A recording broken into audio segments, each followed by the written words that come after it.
경제 전문 심층 팟캐스트 이렇다. 안녕하세요. 승입니다.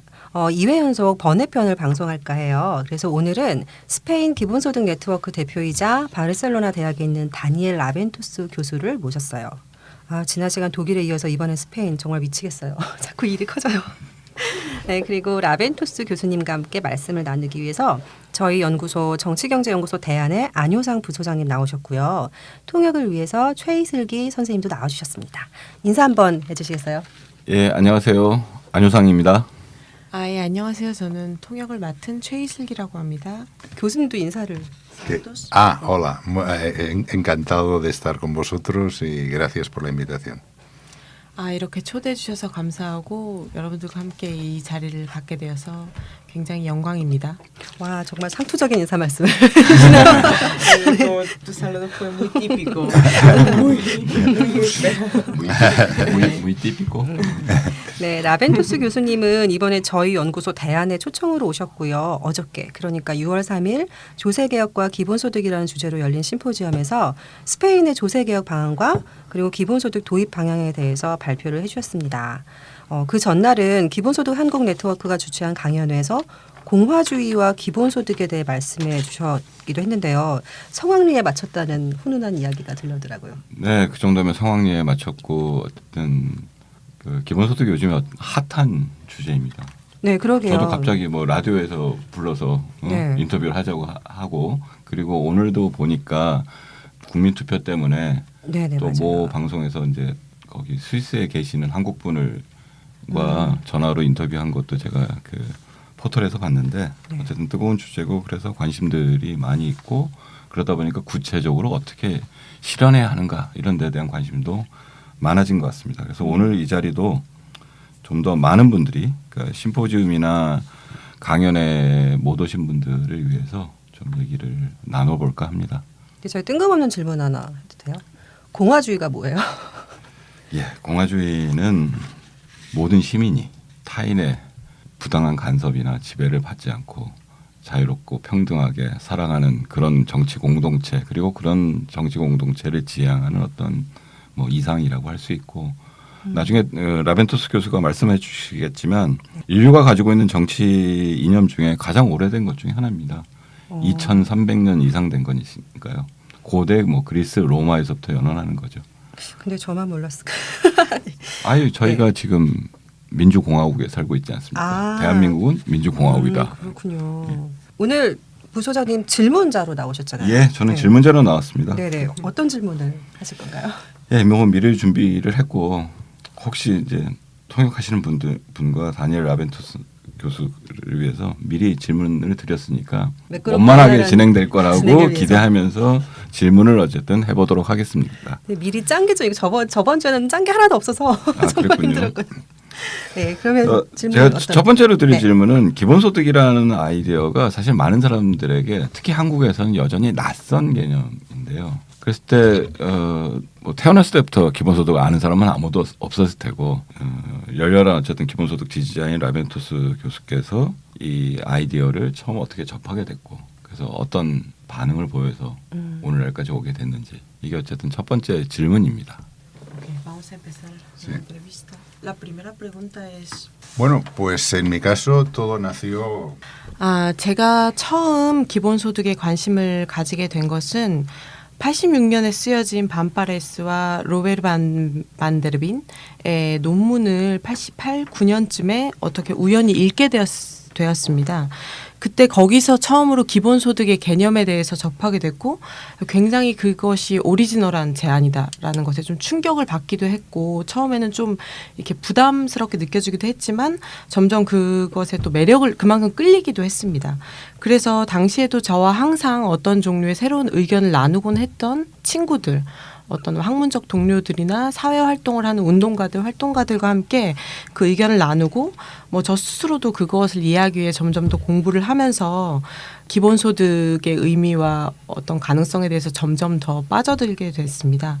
그래서 점점 공부하면 할수록 기본소득이 훨씬 가능성 있는 제안이라는 것을 알게 됐고 뭐 그게 어떤 규범적인 측면, 철학적인 측면뿐만 아니라 현실적인 가능성 같은 측면에서도 굉장히 현실성이 있는 그런 제안이라는 생각을 하게 됐고 그래서 결국은 제 원래 논문 주제에서 바꿔서 98년에 제 박사 논문을 기본소득에 관해서 쓰게 됐고 그 후로도 계속 제 관심을 지속해서 2001년에 기본소득 네트워크의 그 시작을 함께 하면서 지금까지 오게 되었습니다.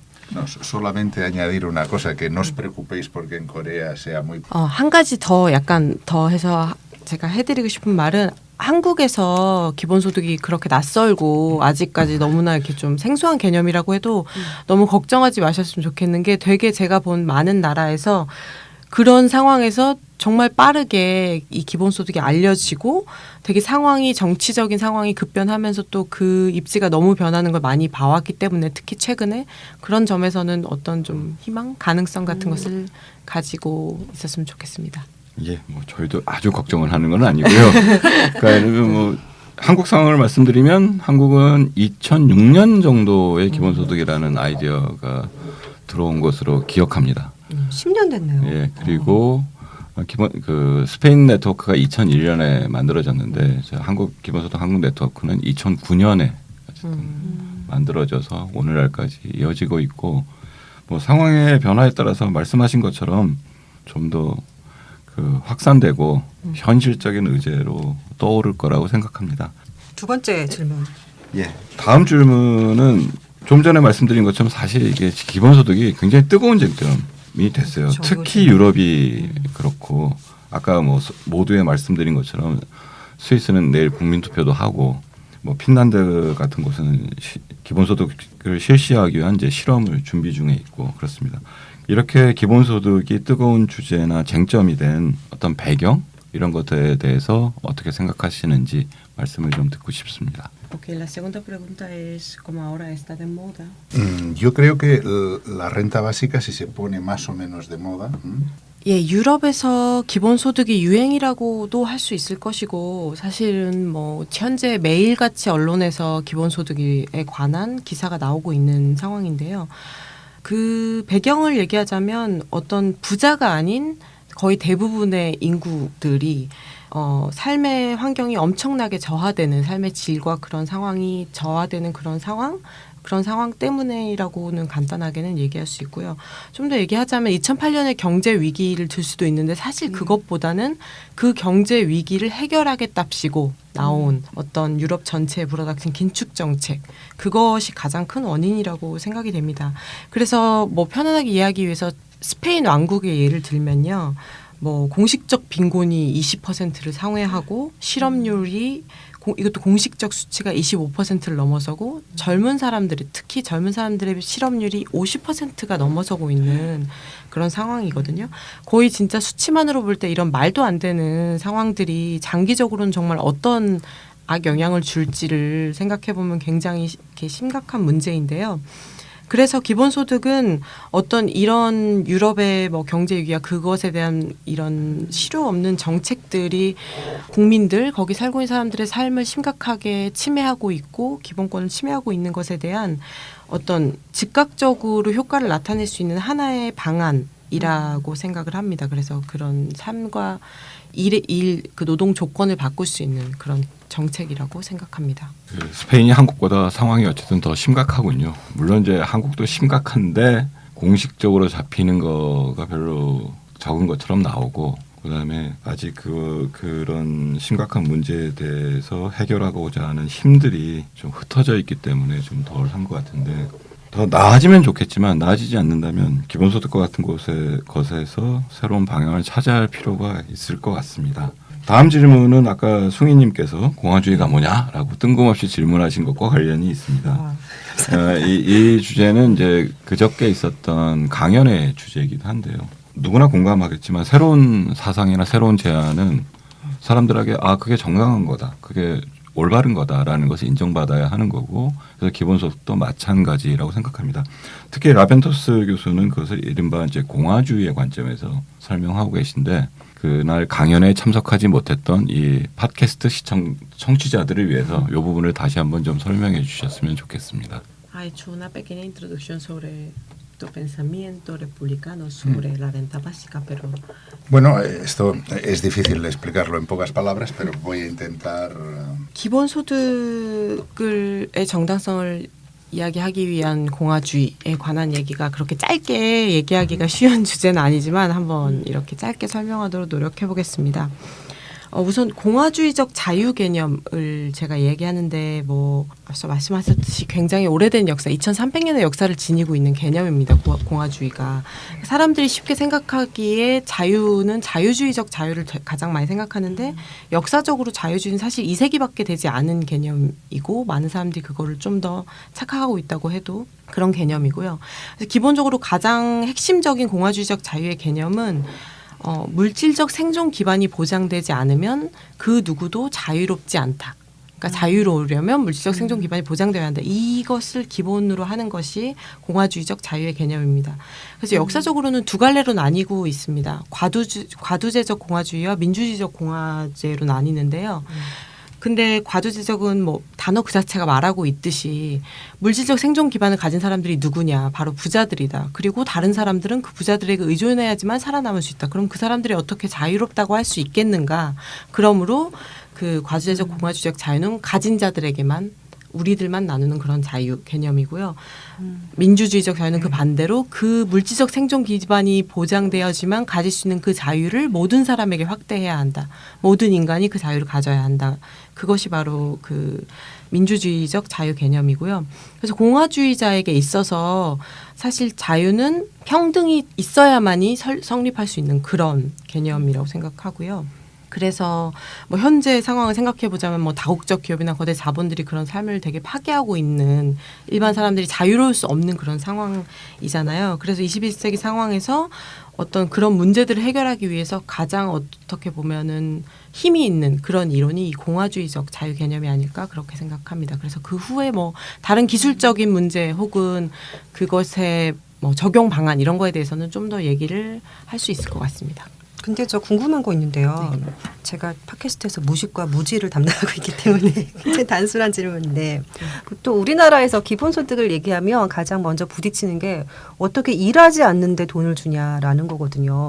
그러니까 뭐 2008년 글로벌 금융위기가 일어나고 세계 그 경제 상황이 이제 급변했잖아요. 그 후로는 또 기본소득이 많이 받아들여졌지만 처음 애당초 기본소득 운동을 시작하셨을 때는 진짜 그야말로 뭐 성장을 꿈꾸는 그런 시대였을 텐데 그때 기본소득에 대해서 사람들이 스페인에서도 이런 반응을 보였는지 일하지 않는데 돈을 달라는 건 뭐 거지근성 내지는 도둑심 뭐 이거 아니냐라는 그리고 또 그걸 어떻게 극복하시고 어떻게 설득을 하셨는지 좀 궁금해요. Ella se presentó ella misma que Bien, no, muy interesantes las preguntas, pero vamos a ver. 굉장히 흥미롭고 재미있는 질문을 해주신 것 같습니다. 그래서 지금도 현재 그러면 이런 질문을 해볼 수 있을 것 같아요. 지금도 일을 하고 돈을 받지 않는 사람들이 현재 엄청나게 많이 있습니다. 그래서 뭐 가사노동, 특히 여성의 대부분이 하고 있는 그런 가사노동이나 우리가 이제 돈을 주지 않기 때문에 자발적 노동이라고 네. 부르는 노동들 이런 것들이 되게 많이 현재도 있고 그리고 임금노동, 직업의 개념이, 임금노동의 개념이 거의 그 직업이라는 것이 거의 모든 노동 개념을 식민화하고 있다고 생각합니다. 그래서 예를 들면 하나의 예를 들면 대다수 여성들이 뭐 종사하고 있는 거의 책임지고 있는 가사노동의 경우를 실제 현재 임금노동의 가치로 환산하면 GDP가 70에서 심하게는 뭐 120% 가량 상승한다는 그런 연구도 있습니다. 그런데 또 반대로 지금까지는 이제 일을 하는데 그것이 사회적으로 전혀 인정받지 못하는 경우를 얘기했다면 임금 노동의 경우 돈을 받고 있지만 사회적으로 정말 아무 의미가 없는 노동도 많이 있고 심지어 어떤 사회 공동체를 생각해 봤을 때 거의 해악이 되는 종류의 노동들도 되게 많이 있습니다. 그리고 또 현재 많은 사람들이 일을 하고 싶지만 본인은 의지가 있지만 할 수 없는 그런 상황에 처한 사람도 많은데 그럼 그 사람들은 죽으라는 얘기인가? 그럼 일을 못하니까 돈을 받지 않고 그냥 어떻게 되든 상관없다는 얘기인가? 이런 질문을 할 수 있고 그 예전에 공화주의자 로베스피에르가 얘기했듯이 우선적인 물질적 생존을 먼저 보장하고 그 이후에 이런 문제들을 해결하는 것이 맞지 않나 이렇게 생각하고요.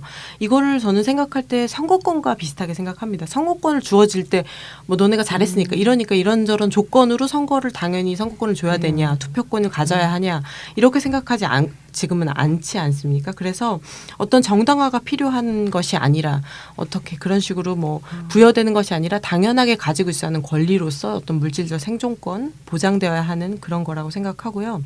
그리고 정당화 의미에서도 이 기본소득은 그것이 조건적일 때는 왜 나는 안 받는데 뭐 너는 받냐? 그럼 그 돈으로 받은 돈으로 넌 뭐를 하냐? 뭐를 사냐? 뭐 이렇게 따질 수 있지만 사실은 기본소득은 모든 사람들이 다 똑같이 받는 것이기 때문에 뭐 그렇게 얘기할 것도 없는 얘기라고 생각을 하고요. 그리고 한 가지 더 얘기하고 싶은 것은 지금 점점 로봇화 기계화 이런 것이 이루어지면서 임금 노동조차 사라져 가고 있습니다. 그리고 이렇게 사라지는 이런 상황이 어떤 소수 인구 혹은 소수 집단이 아니고 전체 사람들에게 도움이 되는 방향으로 가야 된다고 생각하는데요. 뭐 경제학자 케인즈가 얘기했을 때 그때 2020년에는 거의 주당 15시간을 일하는 뭐 시대가 올 것이다 이렇게 전망했는데 정말 이 기본소득과 노동시간 감축 이런 것이 함께 이루어진다면 지금보다 사람들의 삶의 질 조건은 훨씬 나아질 것이라고 생각합니다. 예, 뭐 간단하게만 말씀드리면 기본소득은 뭐를 한 것에 대한 보상이 아니라 그래도 어쨌든 구성원으로서의 자격 때문에 아까 뭐 참정권 얘기도 나왔지만 그런 의미에서 주어지는 거다. 그러니까 아까 말한 것처럼 그 로베스피에르 예로 들 때 나온 것처럼 넌 일하지 않으니까 죽어라. 이거는 어쨌든 그거는 인간 사회라고 말할 수 없다는 거죠. 이거는 뭐 그 어떤 정치적 이념 이런 걸 떠나서. 그렇군요. 네. 그러면 뭐 다음 질문 제가 해볼까요? 네. 예, 그렇죠. 이건 약간 스페시픽한 주제라고 할까요? 그러니까 어제 심포지움에서 그 라벤토스 교수가 제출한 안이 스페인에서 이른바 개인소득세를 개혁해서 좀 더 내용을 말씀드리면 정률로 49%의 소득세율로 뭐 620유로, 650유로 정도를 매달 성인에게 지급한다라는 그 일종의 이제 제한 모델을 만드셨는데 620유로면 얼마예요? 한 70만 원, 70만 원 정도요? 아 유로가 그렇게 떨어졌나요? 1,300원입니다 지금. 아 그렇구나. 1,300원대니까 뭐 70만 원 좀 넘는 정도. 뭐 650유로 한 80만 원 가까이 될 건가요? 네, 뭐 사실은 이 환율은 좀 의미가 없고요. 600유로면 우리 돈으로 그냥 60만 원이라고 봐야죠. 실제로 그걸 구매할 수 있는. 그러니까 뭐 달러가 됐건 파운드가 됐건 원화가 됐건 그 나라에서 그걸 살 수 있는 걸 생각하면 같다고 봐야 되는데 뭐 이건 환전 때문에 그 환전 문제는 여행하실 때 고민하시고요. 이거 얼마인지.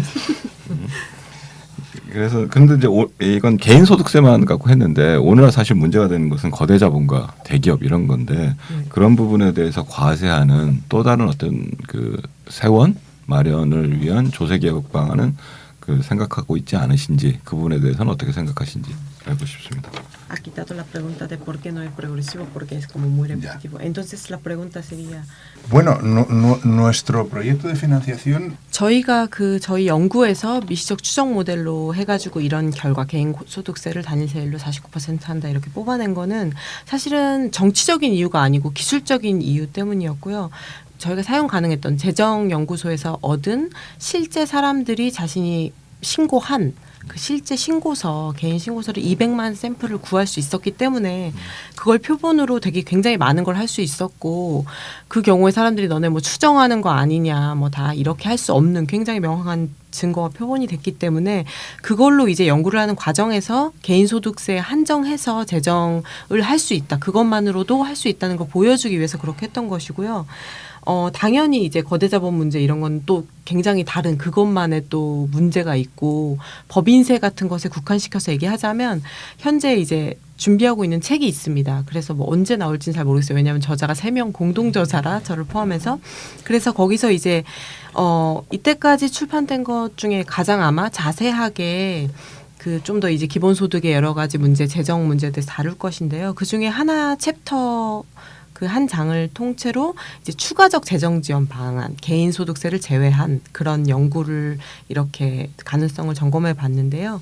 거기서 9가지에서 10가지 정도 이제 저희가 이렇게 다 디테일하게 연구를 했는데 그 중에 한 가지가 바로 이 법인세 관련해서 어떻게 재정적으로 할 것인가 이런 문제를 저희 책에서 연구해서 나올 예정입니다. 뭐 요것과 관련해서 어저께 심포지움에서 나온 이야기를 잠깐만 정리해드리면 그 한국 같은 경우 총 조세 부담률, 국민 부담률이 24% 정도밖에 안 되고 스페인은 32% 정도입니다. 그러니까 OECD 평균이 34%니까 스페인은 이제 OECD 평균에 좀 근접한 편이고 한국은 그보다 최소한 10%포인트 이상 낮은 편이고 그래서 한국은 어떻게든 세수 자체를 일단 늘리는 게 첫 단계이고 스페인 같은 경우는 있는 세수를 재구성해서 할 수 있었다 뭐 이런 거고요. 그다음에 어저께 심포지움에서 라벤더 교수가 특히 강조한 거는 이 모델 연구가 가능했던 것이 200만 건이 넘는 개인소득세 신고 데이터가 있었어요. 근데 한국 같은 경우에는 국세청에서 그 자료를 공개하지 않기 때문에 연구하는 것 자체가 너무 힘들고 그래서 어저께 뒤풀이에서 이제 그런 얘기가 나왔을 때 1차적으로 정보를 얻는 것 이게 어쨌든 민주주의에서 혹은 우리가 이런 더 진전된 사고를 하는데 꼭 필요한 일이다. 이걸 위해서 싸워야 된다. 라는 어쨌든 말씀도 어저께 뒤풀이에서 해주셨어요. 예, 그러면 좀 덜 딱딱한 얘기로 좀 돌아가 보죠. 아까 그 한국은 2009년에 기본소득 네트워크가 만들어졌고 스페인은 그보다 앞서서 2001년에 이제 만들어졌는데 주로 이제 어떤 활동들을 하고 계신지 이런 것들을 좀 소개해 주시는 게 한국에서도 기본소득 네트워크나 기본소득 활동가들이 또 하는데 도움이 되지 않을까 싶습니다. La Red Renta Básica Coreana se fundó en 2009. Bueno, pues precisamente lo que yo diría es 어쨌건 뭐 한국이 2009년에 생겼다고 하고 스페인 기본소득 네트워크가 2001년이니까 어떤 우리의 경험, 뭐 저뿐만이 아니고 모두의 이 기본소득을 하는 사람들의 8년간의 경험이 많이 도움이 될 거라고 생각합니다. 그래서 제가 생각하기에는 우리 같이 그렇게 힘들게 고되게 할 필요는 없다고 생각해요. 이미 그 시간의 차이로만 봐도. 왜냐하면 2001년에 처음 만들었을 때 혹은 그 이전에 만들기 전까지 노력할 때 이 개념이 너무나 낯설고 전혀 알려지지 않은 것이었기 때문에 그 과정이 굉장히 힘들었고 그래서 뭐 예를 들면은 그렇지만 그 변천을 살짝 살펴보면 2001년에는 유럽 관련해서 섹션이 3개밖에 없었고 2004년에는 그게 어쨌건 뭐 5개 늘어나면서 전 세계로 좀 늘어나고 2016년 현재는 어쨌건 20군데가 넘는 그게 모든 대륙에 어떤 차이는 있지만 국가마다 이렇게 섹션이 있고요. 그래서 그 뭔가 이렇게 더 경험이 있는 쪽으로부터 한국의 기본소득 네트워크가 좀 에게 해주고 싶은 말 같은 것은 기본 잘 아시겠지만 기본소득은 정말 절대로 중립적일 수 없다는 거 그리고 기본소득을 가지고 여기저기 다니면서 친구를 만들 수가 없는 그런 개념이라는 거 어딜 가도 항상 이게 뭐 인연뿐만 아니고 정치적인 장에 들어갔을 때 거의 이 기본소득이라는 의제를 딱 던지자마자 모든 정치 정당과 기존의 어떤 동의하고 있던 사람들도 찬반으로 완벽하게 나뉠 것이라는 거 그룹이 그래서 그런 상황에서 그런 상황을 이제 예상하셔야 하고요. 그다음에 이건 분명히 모든 사람을 이롭게 한다. 모든 사람이 이걸로 뭐 잘 될 것이다. 이렇게 주장할 수 없는 분명히 얻고 잃는 것 사람들이 확실한 그룹이 확실한 그런 제한이기 때문에 뭐 대다수 국민의 뭐 80에서 85%는 이득을 얻겠죠. 분명히. 그리고 그 말은 반대로 그 소수의 뭐 부자들이 많이 잃기 때문에 분명히 갈등을 만든다는 거, 엄청난 갈등을 뭐 초래할 수 있는 그런 것이고요. 그래서 또 반대로 얘기하면 이전에는 충분히 자유를 가지지 못했던 사람들이 대항할 수 있는 힘을 주는 것이기 때문에 약간 그런 식으로 접근을 하면 좋을 것 같습니다. 예, 뭐 약간 설명을 좀 드리면 아까 그 맥락에 지금 그 전세 기본소득 그 운동을 네트워킹하고 있는 게 기본소득 지구 네트워크라는 지구 네트워크, 예, Earth 네트워크라는 조직이 있는데 이게 처음 만들어진 것은 1986년입니다. 그러니까 30년 됐죠. 근데 처음 만들어질 때는 기본소득 유럽 네트워크였고요.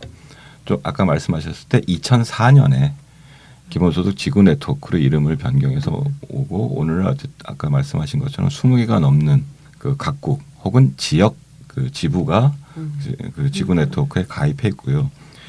예, 여기서 이제 홍보도 말씀드리면 그 2년에 한 번씩 그 콩그레스 대회를 하는데 이번 7월 7, 8, 9일 서울에서 기본소득 지구 네트워크 대회를 하고 지금 그 요번에도 몇 나라의 지부가 가입했다고 신청해 놓은 상태니까 더 확대될 것이라고 생각이 그럼 듭니다. 20개 회원국에서 다 오는 거예요? 서울에?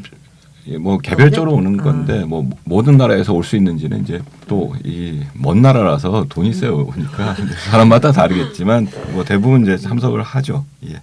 그러면 이 전체 이 지구 기본소득 지구 네트워크를 지지하는 지지자들은 얼마나 돼요? 세본 적이 없는데.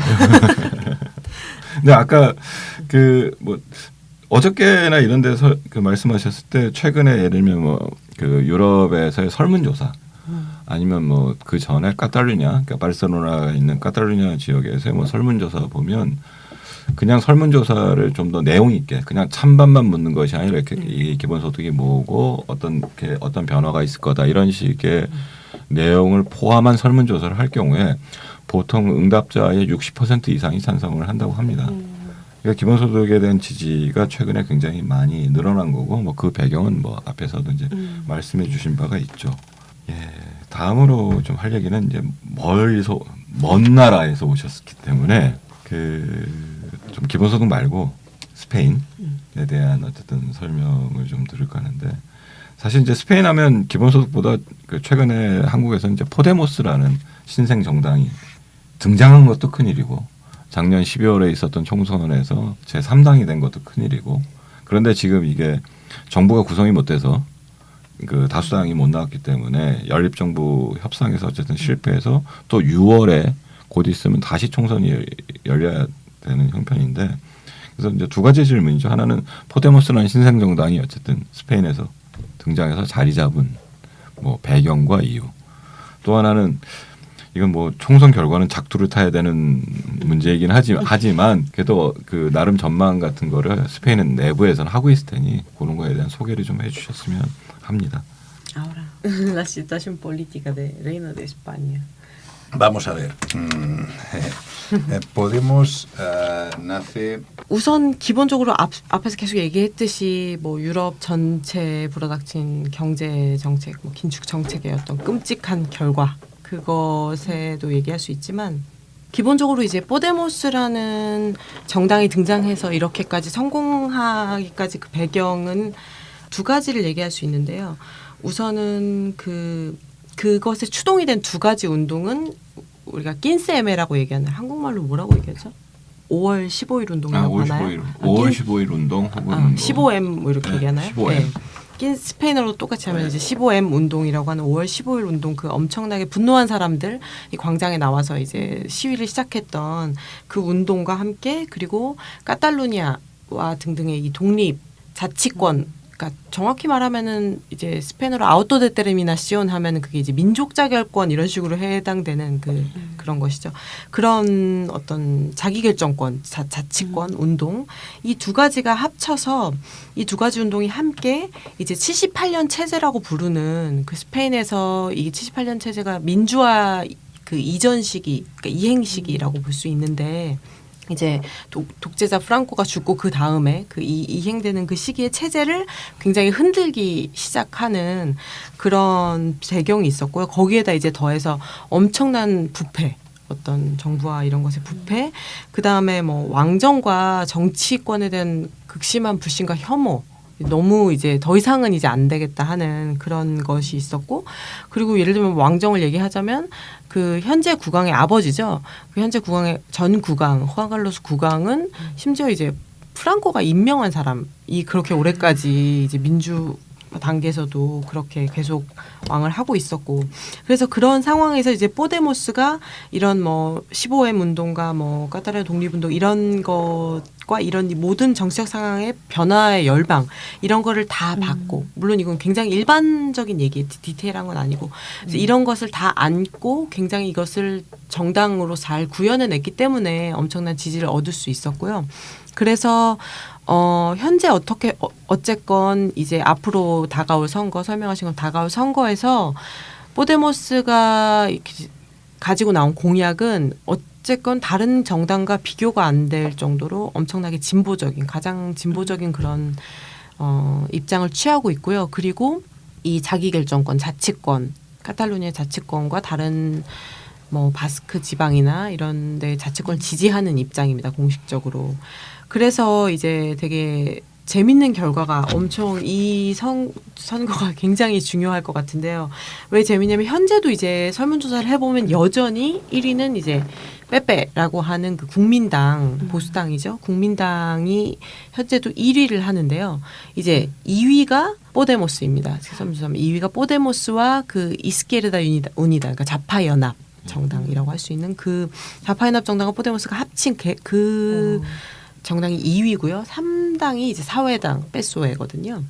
그래서 이제 이렇게까지 떨어졌기 때문에 빼소에 사회당이 이렇게까지 이제 지지가 떨어졌기 때문에 이거를 아까 얘기하는 그 그리스와 비교해서 빠소키사시온이라고 해가지고 이제 이 발음을 사용해서 이 사회당이 이제 그렇게 될 것이다. 이제 진짜 완전 파멸할 것이다.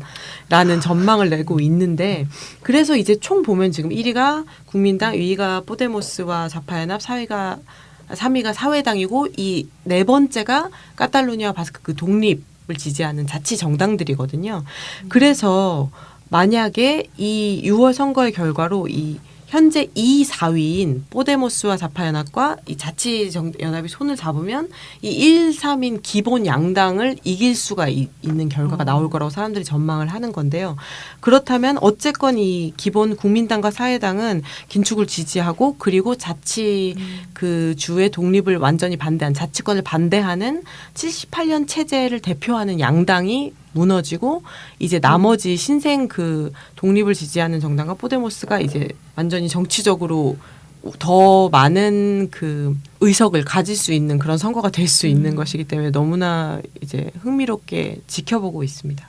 예, 여기서 이렇다의 다른 편에서 찬이 쌤이 하는 역할을 제가 이제 간단하게 말씀을 해보면 들어보셨겠지만 어쨌든 1936년에 그 스페인 내전이 발발하고 그 스페인 내전이 그 1938년에 이제 프랑코 쪽의 승리로 끝났죠. 물론 이제 그때 배경으로 다룬 뭐 카탈로니아 창가라든지 이런 소설도 있고 영화도 있고 한데 어쨌든 그때부터 1975년에 프랑코가 죽을 때까지 이 시기 이제 프랑코 독재를 겪고 있었고 프랑코가 죽고 나서 3년 동안에 이제 약간의 과도기를 거쳐서 78년에 지금과 같은 체제가 만들어졌기 때문에 78년 체제라고 부르고요. 한국을 지금 이제 87년 체제라고 부를까 좀 비슷한데 우리보다 좀 앞서서 어쨌든 그런 변화들이 있었는데 근데 이제 그게 과거로부터 좀 급진적으로 혹은 훨씬 진보적으로 변화됐다기보다는 그 7, 8년 체제가 굉장히 타협된 수준에서 기득권은 좀 보장해주고 그래서 이제 왕이 중재를 하는 방식으로 이루어졌기 때문에 뭐 그 타협된 이행이라든지 뭐 이렇게 이제 부르는 거고 거기서 이제 쌓여졌던 문제들이 어쨌든 누적돼 있던 문제들이 있어 온 거죠. 그런 상태에서 아까 말한 빼빼 그러니까 국민당과 빼소의 사회당이 서로 이제 번갈아가면서 집권하는 이제 일종의 양당 체제를 가지고 있다가 2008년에 경제 위기 그로 인한 뭐 긴축 그다음에 거기에 대한 어쨌든 대중의 반발 속에서 이제 포데모스라는 신생 정당이 등장을 이제 하게 된 거고요. 곧 그 파소카는 아까 말씀 나온 것처럼 이제 그리스의 사회당이 하루 아침에 그냥 쫄딱 망한 것을 그러니까 그리스 사회당을 약자로 파속이라고 하는데 그래서 우리 말로는 파속화라고 이제 얘기를 하는 거고 빼소의 그러니까 스페인 사회당도 그렇게 되지 않겠느냐. 근데 물론 약간의 역사적 차이는 좀 있죠. 그 스페인의 사회당은 1880년대에 만들어진 정당이니까 굉장한 뿌리가 있는 정당이고 그리스 사회당은 좀 1970년대에 급조된 정당이고 그래서 뭐 그런 차이들은 좀 있긴 하지만 현재 조건에서는 비슷한 운명을 겪지 않을까. 그리고 만약 말씀하신 대로 그 총선 결과가 나온다면 이것도 굉장한 사건이 되겠죠. 이건 스페인만의 문제가 아니라 전 세계적으로 커다란 영향을 미칠 것이니까. 그리고 우리나라에 대입해 보면 그 빼빼라는 국민당은 우리나라 따지면 새누리당. 예, 그렇다고 볼 수 있죠. 빼소의 그 사회당. 더불어민주당. 예, 근데 이제 문제는 이게 한국의 정치 지형은 네. 분단 문제가 있으면서 이게 좀 잘 안 맞아서 그런데 위치만 비교하면 뭐 비슷하다고 말할 수 있겠죠. 위치만. 그리고 또 굳이 아까 말씀이 안 나왔지만 한국의 국민당 아니 뭐죠? 국민의당은 네. 그 또 스페인의 신생 정당인 시우다다노스 뭐 시민당이라고 부르는 또 그런 정당이 있는데 근데 그런 건 비슷하겠죠. 사람들이 뭔가 기존의 체제로 뭔가 안 된다. 이런 바람은 분명히 있는 것 같아요. 그런데 거기에 이제 스페인은 포데모스라는 것으로 탁 표현됐고 한국은 갈 데가 없어가지고 국민의당이나 이런 지지로 갔고 이게 어쨌든 차이는 있는데 또 비슷한 점은 뭔가 변화에 대한 열망은 있다. 그러니까 도리어 한국의 진보적인 정당 운동이나 이런 거 하시는 분들이 어떤 그런 대중의 열망 그런 것들을 적절하게 어쨌든 그 방향을 잡는 것 이런 것들이 필요하다고 생각이 듭니다. 그 라벤투스 교수님도 그 포데모스 당원이세요? ¿Eres partidario de Podemos? Bueno, vamos a ver, yo no soy militante de Podemos. 저는 그 라벤투스 전 그 포데모스 당원은 아니고요. 그렇지만 물론 이번 선거에서 그 포데모스를 아마 투표를 할 예정인데 근데 한 가지 얘기하고 싶은 바르셀로나에서는 다른 그 형으로 나옵니다. 그 바르셀로나에 있는 당과 합쳐서 나오고 그러는데 그래서 제가 이제 다른 그러면 무슨 정당의 회원이냐 뭐 이렇게 물어봤더니 오직 그 기본소득과 그 허가 없이라고 하시는 그 매체 잡지를 만드시는 거기에 당원이라고 이런 거를 이제 독립활동가라고 인디라고 하는데 인디. 그 빼먹은 얘기가 있죠. 아까 네. 잠깐 그러니까 우리보다 훨씬 이제 그 선거제도가 좀 유연해요. 그래서 아까 말한 이제 포데모스하고 그 좌파연합이라고 하는 곳하고 이른바 연합명부라는 걸 만들 수 있어요. 그러니까 한국에서는 그래서 보통 뭐 가설정당이나 이렇게 표현하는데 그런 것을 수시로 만들 수 있고 그다음에 지역에 따라 아까 자치 지역인데 지역에 따라서 다른 이름으로 합쳐서 당을 만들 수 있어요. 그래서 지난번 선거에서도 예를 들면 다른 지역은 포데모스라는 이름을 나갔는데 카탈루냐는 포뎀 꼬뮌? 포뎀 꼬뮌. ¿Cómo se llamaba el partido que se presentó en forma en Cataluña? Cataluña en común. Común. Cataluña en común. Cataluña en común. 뭐 그런 이름으로 다른 이름으로 어쨌든 정당을 만들 수 있기 때문에 우리보다 유연한데 밖에 있는 사람이 보면 이제 헷갈리죠. 이게 뭔지 뭐 이게 뭐 여기 어떻게 되고 예를 들면 또 그 연합명부가 가능해서 스페인 녹색당 계열은 포데모스하고 연합명부로 이렇게 만들기도 하고 그럽니다. 뭐 그런 거는 우리도 좀 필요한 것 같아요. 저는 그때는 선거연대 비슷한 건가요? 뭐 그런 거 비슷한 거죠. 그러니까 그래서 한국에서도 연합명부라는 말을 쓰는데 예를 들면 뭐 녹색당, 노동당, 정의당 이런 거 합쳐가지고 비례후보 명단을 한꺼번에 한 다음에 하나로 표를 모을 수 있고 거기에 따라서 이제 그 입 후보자를 낼 수 있는 거죠. 그러니까 뭐 꼭 합당이 아니더라고요. 예. 그런데 지난번 선거에서는 좌파연합하고 포데모스가 따로 나갔었는데 네. 그래서 좌파연합이 좀 망했죠. 2석밖에 못 얻었으니까. 근데 이번에는 얼마 전에 이번에 연합명부를 만들기로 합의를 했다고 합니다. 그래서 이제 그렇게 말씀하신 거고요. 네. 저는 뭐 마지막 질문인데 혹시 숭이님께서 더 질문하실 게 있으면 그다음에 하셔도 좋은데 마지막 질문을 하기 위해서 제가 도입을 말씀드리자면 한국에 오신 라벤토스 교수가 한국에 오신 다음 날 모 정치인을 만날 자리가 있었어요. 누구라고 굳이 말씀드리진 않겠는데 그래서 서로 이제 끝나고 말씀해 주세요. 인사말을 주고받는 자리에서 네. 그분이 자기가 최근에 일로 스페인을 갔다 왔다. 그래서 마드리드는 수도니까 방문했을 테고 뭐 바르셀로나 그다음에 이제 협동조합 운동으로 유명한 몬드라곤 바스크 지역에 있는 곳인데 어쨌든 이렇게 갔다 왔다. 그래서 나 스페인 갔다 왔다. 뭐 이런 얘기를 하니까 라벤토스 교수가 당신은 스페인을 갔다 온 게 아니라 여러 나라를 갔다 온 거다.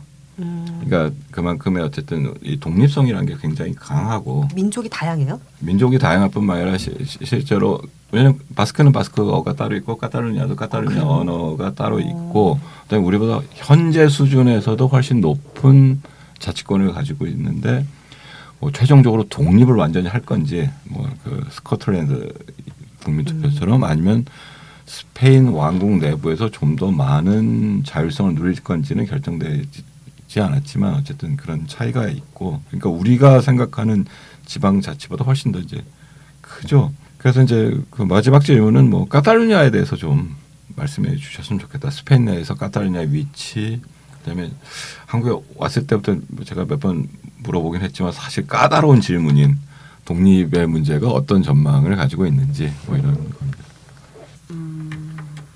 Okay. Que ha hecho un poco de introducción de la anécdota que Bueno, lo de Cataluña y el País Vasco. 카탈루냐와 바스크 지방의 어떤 자결권 문제는 이제 굉장히 오래됐지만 특히 그리고 뭐 바스크 지역 같은 경우는 뭐 에따의 활동, 에따의 활동 같은 것 때문에 좀 왜곡되고 이런 면이 있긴 하지만 어쨌건 카탈루냐의 경우는 5, 6년 정도 최근 5, 6년간 거의 이렇게 지속적으로 열정적으로 한 가지 주제로 운동을 한 경우가 사실은 드물기도 하고 국제적 언론의 일면에 거의 다 소개된 뭐 월스트리트, 뉴욕타임즈 막 이런 데 다 소개될 정도로 굉장히 이렇게 관심을 끌고 있는 건데요. 사실 어떤 면에서는 대중운동이 사망자도 없이 그리고 폭력 사태가 아닌데도 이렇게 어떤 관심을 끈다는 게 되게 드문 일이기도 하기 때문에 더 좀 어떻게 보면 특수한 상황이라고도 볼 수 있는데 카탈루냐 지방에 살고 있는 주민이 700만 명인데 그중에 100만 명이 이 운동에 열성적으로 참가한 사람입니다. 그렇다고 그럼 600만 명의 사람들은 그럼 자결권에 반대하냐? 그것도 아니라는 거거든요. 적극적 찬성 및 운동가들이 이제 100만 명 정도 되기 때문에 엄청난 숫자이고 이제 설문조사를 해보면 그 주민의 80%가 자결권에 찬성을 합니다. 그런데 이 자결권은 분명히 헌법에 금지되어 있는 것이기 때문에 너무나 전복적인 그런 생각이고요. 그리고 기존에 이제 스페인 정당 정치를 양분했던 사회당 국민당은 명확히 계속 반대를 얘기했던 것이고 그래서 이 카탈루냐 자결권은 사실은 그 전복성이 뭐 왕정에도 반대하는 거고 그 독재자 프랑코의 유산과 혹은 그 정신에도 다 반대하는 것이고 뭐 스페인의 그 전통 중심주의 정통주의 이런 것에도 반대하는 것이기 때문에 그리고 아까 잠깐 언급했는데 말씀하셨던 그 새로 생긴 그 시우다다노스라는 그 뭐 시민당 같은 그 정당은 거의 뭐 국민당에 떨거지들이 나온 쓰레기 정당이다. 뭐 이렇게 말씀하시면서 막 얘네는 당연히 포함되고 이 양당과 이 새로 생긴 이 시민당 합쳐서 다 너무나 반대하는 것인데 물론 이 80%가 어떤 스펙트럼이냐 보면 정말 극좌, 중도, 뭐 우파부터 되게 다양하고 뭐 그럴 수밖에 없는 문제라고 생각을 하는데요. 그래서 뭐 이것이 어떻게 될 것이냐 생각을 한다면 최근 5, 6년간의 어떤 상황 이런 것을 다 봤을 때 계속 될 것이다라고 생각을 하고 이렇게 국민의 많은 수가 어떤 주민의 많은 수가 이렇게 찬성하는 것이 당연히 이제 이루어져야 된다고 생각을 하는데 뭐 제 입장은 자결권은 당연히 찬성이고 저는 이제 물론 그 80% 찬성한 사람들이 다 독립을 찬성하는 건 아니거든요. 독립을 찬성한 사람들은 한 50% 가량 됩니다. 근데 저는 독립까지도 찬성하는 바이고요. 이게 앞으로 어떻게 돼갈지는 뭐 알 수는 없지만 아무튼 그런 상황입니다.